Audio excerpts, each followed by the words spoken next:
गरिमा के साथ पेश आता हूँ, सम्मानजनक व्यवहार करता हूँ, सबका साथ और सबके विकास की बात करता हूँ। लेकिन मैंने कह दिया ना कि कम से कम इधर के बहाने आपने काका श्री को ही सम्मान देना शुरू कर दिया। और शिवपाल जी, सचमुच में जब आपको देखता हूं तो मुझे महाभारत का दृश्य याद आने लगता है। आप जैसा अनुभवी व्यक्ति सचमुच हर बार छले जाते हैं,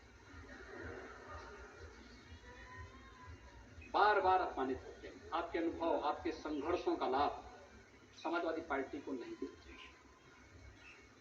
और अरे आप चिंता मत करिए,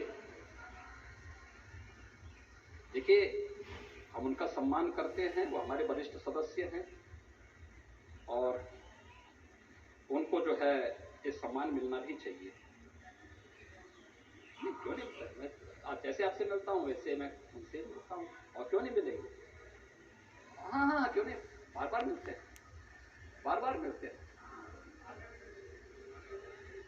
नहीं, उनकी सिक्योरिटी भी उनको दी जानी चाहिए। और सिक्योरिटी मुझे लगता है जितने जरूर आप कह रहे हैं जरूर करेंगे, आपने सिफारिश कर दी है, जरूर उनको मिलनी चाहिए, जरूर मिलनी चाहिए। और चाचा को भी अपने स्वाभिमान को बनाए रखना चाहिए।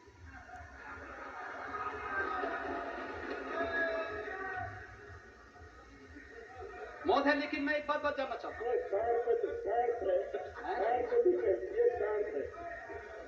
महोदय,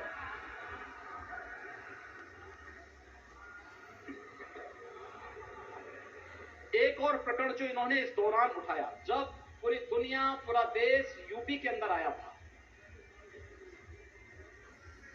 हाँ, आपने आखिर क्यों इतना उनका अपमान कर दिया? मुझे इसीलिए लगता है, देखिए मैं सही बता रहा हूं, मैं जब शिवपाल जी को देखता हूं, वो बेचारे सम विषम परिस्थितियों में जिस उसके साथ रहते हैं, उनको देखता हूं तो मुझे महाभारत का दृश्य याद आने लगता है। और मैं उनके कह सकता हूं, बहुत सहज दृश्य, उनका जो सरल स्वभाव है, उस सरल स्वभाव के नाते मैं आपको याद दिलाना चाहता हूं, देखो ज्यादा अपमान करना बंद कर।